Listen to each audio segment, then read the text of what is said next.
आज यदि भारतवर्ष रे भारतीय जनता पार्टी सरकार गढ़ी ओडिशा रु 20 जन एमपी गले बोली से सरकार गढ़ी जो ओडिशा जोगुरु भारतीय जनता पार्टी सरकार गढ़ी सक्षम है।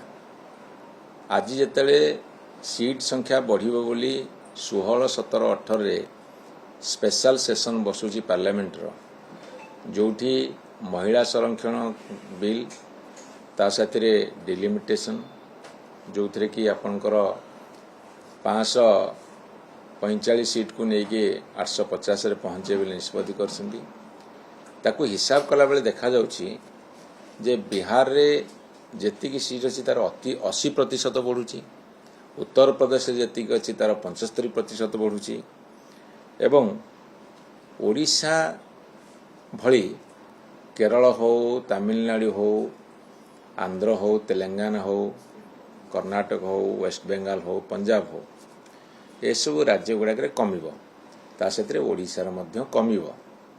बढ़िबो कोठी ना बढ़िबो आपणकर उत्तर प्रदेश, बिहार, मध्य प्रदेश, छत्तीसगढ़, झारखंड जो अंचल रे भारतीय जनता पार्टी आशा करुछि एवं जो अंचल जोगुरु से माने सरकार गढ़िबा को समर्थ होउछन्ती तांकर जो बेस अछि जोडा काओ बेल्ट जोडा हिंदी बेल्ट सेठी आशातीत भाव में संख्या बढ़ुची एवं साउथ इंडिया समेत ओडिशा एवं पंजाब, वेस्ट बेंगल कमुची जाफल कौन हम मुझे आपको कही रखा चाहे जातीय हार रे 3.9% आम रेसीओ थिला बेले एबे जदि बढ़िबो ताल 3.4 को कमिबो अर्थात 0.5% आमर कमिबो। जदि 50% बढ़ुची पार्लियामेंट रे ताले आमर 50% बढ़िले 21 लोकसभा सीट रु तार अधा 10.5 आइदर 10टा सीट बढ़िबो 11टा सीट बढ़िबो। जदि 21 रे 10 मिसिबो 31, जदि 11 मिसिबो ताले 32। जदि एमाने मात्र 7टी सीट बढ़ेबे 28 हो, जदि 8टी सीट बढ़ेबे 29 हो, ताले आमे 3-4टी सीट लूज करिवु। गोटे एमपी को 7टी एमएलए कन्स्टिट्यूएंसी तेणु आम जेतोटी एमपी सीट लूज करूँ सेते 7टी एमएलए सीट लूज करूँ। तेणु एपटे विधानसभा को आम प्रतिनिधित्व कमिबो, सेपटे पार्लियामेंट रे प्रतिनिधित्व कमिबो। तेणु ये भारत सरकार एभली काहेकि करूछन्ती? जदि ए कथाटा को जेतले गोटे पार्लियामेंट रे आसीबो कॉन्स्टिट्यूशन संविधान अमेंडमेंट आसीबो बहु पूर्व पब्लिक डोमेन को छाड़िया असुविधा करथिला, लोकों को विचार को छाड़ी था। बुद्धिजीवी माने जो माने पॉलिटिकल साइंस रे राजनीति विज्ञान रे ज्ञान रखिछन्ती, बुद्धिजीवी माने साधारण लोक, शिक्षित लोक समस्त आलोचना करते, पर्यालोचना करते। आपणकर इलेक्ट्रॉनिक मीडिया रे पर्यालोचना होता, विश्लेषण होता, बहु लोक भाग नहीं था, मतामत देते। आमर जो एमपी माने जाइछन्ती भारत वर्ष विभिन्न जगह से प्रशिक्षित होते, ज्ञान लाभ करते, से अनुसार जुक्ति उपस्थापन करते। सरकार मध्य कोटी त्रुटि थे संशोधन करते। जेहेतु भारतीय जनता पार्टी अभिसंधि मूलक काम करने को जाउछन्ती, गभीर षड्यंत्र रचुछन्ती जे किछि अंचल बढ़ेबे किछि अंचल काटिबे, तार भयानक परिणाम सामना को आसुछि। मु आशा करुछि, विश्वास करुछि, भरोसा करुछि देश रे पुणी आउ गोटे विभाजन दिन होगा न जाओ। जदि दक्षिण भारत में सबुठार बेसी क्षतिग्रस्त हेबे कुआर जे देश जीव किए कहि परिबो। तेणु देश को एकाठी रखिबार बेला आसी एवं विशेषकर ओडिशा परिप्रेक्षी में कहि रखा चाहे भारतीय जनता पार्टी सरकार ओडिशा रे अछन्ती। भारतीय जनता पार्टी जो 20 एमपी जीतिकी जाइछन्ती लोकसभा को मु समस्त को निवेदन करिया चाहे एठी दल उपरे प्रेशर पकांतु एवं ओडिशा माटीमार कथा कहतु। ओडिशा कौन सी दृष्टिकोण क्षतिग्रस्त न हो, तांकर आनुपातिक संख्या न कमु, से जत्नवान हूँ। आज जदि से पार्टी न खोलिबे, आज जदि से ओडिशार हित दृष्टि ओडिशार भल दृष्टि संग्राम न करेंगे ताले ओडिशावासी केबे भी क्षमा देवेनि भारतीय जनता पार्टी एमपी मानू एमएलए मानू तांकर सरकार को। आज मुझे वार्ता देवाक चाहे एवं ओडिशा जनसाधारण को वार्ता देवाक चाहे, निवेदन रखा चाहे एभली एक घड़ीसंधि मुहूर्त में जिते डबल इंजिन सरकार द्वारा ओडिशा क्षतिग्रस्त होउची, ए डिलिमिटेशन प्रक्रिया सीट संख्या बढ़िबारे आमे समस्ते वर्तमान जागंतु ଏବଂ ତା ବିରୁଦ୍ଧରେ ତୀବ୍ର ପ୍ରତିକ୍ରିୟା ପ୍ରକାଶ କରନ୍ତୁ ଏବଂ ପ୍ରତିବାଦ କରିବାକୁ ରାସ୍ତାକୁ ଓହ୍ଲାଇ ଆସନ୍ତୁ। 2011 ଜନଗଣନା ପରେ 2021 ଜନଗଣନା କରିବା କଥା।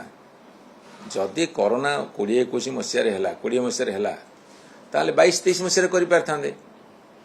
ସେମାନଙ୍କର ଗୋଟେ ସୁଦୂର ପ୍ରସାରୀ ଅଭିସନ୍ଧିମୂଳକ ଷଡ଼ଯନ୍ତ୍ର ଏ ଭିତରେ ବାରି ହେଇ ପଡୁଛି। ତେଣୁ ତାଙ୍କର କୋଉ ଉଦ୍ଦେଶ୍ୟ କରୁଛନ୍ତି ଜଣାପଡ଼ୁନି। ଏବଂ ଆଉ ଗୋଟେ ସବୁଠୁ ବଡ଼ କଥା ମୁଁ ଆପଣମାନଙ୍କୁ କହି ରଖେ, ଯେଉଁ ଡିଲିମିଟେସନ୍ ପ୍ରକ୍ରିୟାରେ ସିଟ୍ ସଂଖ୍ୟା ବଢ଼ିବ ସେଠି ଓବିସି ମାନଙ୍କ ପାଇଁ କିଛି ନାହିଁ। ଧରନ୍ତୁ 33% ମହିଳା ସଂରକ୍ଷଣ ବିଲ୍ ହେବ, ଏଇଟା ତ 23 ମସିହା ସେପ୍ଟେମ୍ବର 20 ପାସ୍ ହେଇଥିଲା ଲୋକସଭା ରାଜ୍ୟସଭାରେ। ପୁଣି ଆଉ ଥରେ କାହିଁକି ଆଣୁଛନ୍ତି ସେଟା ମଧ୍ୟ ଉଦ୍ଦେଶ୍ୟଟା ଜଣାପଡ଼ୁନି। ଆପଣଙ୍କର ଯଦି ଓବିସି ମାନଙ୍କୁ ସଂରକ୍ଷଣ ଦେବେ ତାହେଲେ ଓବିସି ମହିଳାମାନେ ବହୁତ ବାଦ ପଡ଼ିବେ, ଅର୍ଥାତ୍ ସେମାନେ ବଞ୍ଚିତ ହେବେ।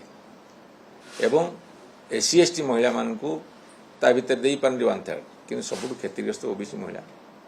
ଓବିସି ଜାତିଭିତ୍ତିକ ଜନଗଣନା ହେଇଯାଇଥାନ୍ତା ଯଦି ଯେଉଁ ସେ ଆରମ୍ଭ କରିବାକୁ ଯାଉଛନ୍ତି ତାହେଲେ ବହୁତ କଥା ଏ ଦେଶରେ ସମାଧାନ ସୂତ୍ର ବାହାରିଥାନ୍ତା।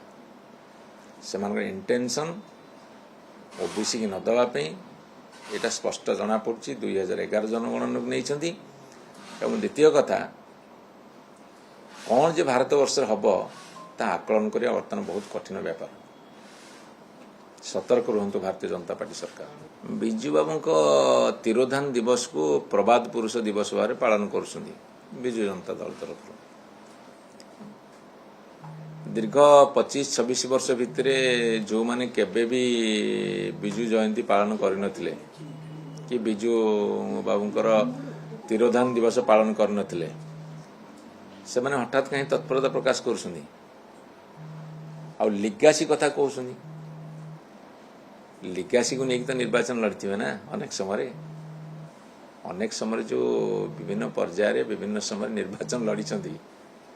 2000 ମସିହା ପରଠୁ ଆପଣଙ୍କର 5ଟି ପଞ୍ଚାୟତରାଜ ଇଲେକ୍ସନ ସରିଲାଣି, 5ଟି ଅର୍ବାନ୍ ଇଲେକ୍ସନ ସରିଲାଣି, ତା ସାଥିରେ 6ଟି general election MLA MP election ସରିଲାଣି। କେତେ ଥର ବିଜୁ ଲିଗାସି ନେଇକି ସେମାନେ ଇଲେକ୍ସନ ଲଢ଼ିଛନ୍ତି। ଯେତେବେଳେ ବିଜୁ ଜନତା ଦଳ ସରକାର ନାହିଁ, କ'ଣ ଗୋଟେ ତାଙ୍କର ଅଭିସନ୍ଧି ଥିବ ସେ ସ୍ପଷ୍ଟ କରିବେ। ଯେହେତୁ ବିଜୁବାବୁଙ୍କ ତିରୋଧାନ ଦିବସ ପାଳନ କରୁଛନ୍ତି ସେ ଏତିକିରେ ସୀମିତ ରହିବ ବୋଲି ଭାବୁଛୁ। ଯଦି ତାଙ୍କର ଅଭିସନ୍ଧି କିଛି ଥିବ ତାହେଲେ ଭବିଷ୍ୟତ ସ୍ପଷ୍ଟ ହେବ। ତାପରେ ଏବେ ତ ମାର୍ଚ୍ଚ 5 ଯାଇଛି, କାହିଁ ବିଜୁ ଜୟନ୍ତୀ ପାଳନ କଲେନି। ରାଜ୍ୟସଭା ଇଲେକ୍ସନ ପରେ ବର୍ତ୍ତମାନ ବିଜୁ ଲିଗାସି ଆସିଗଲା।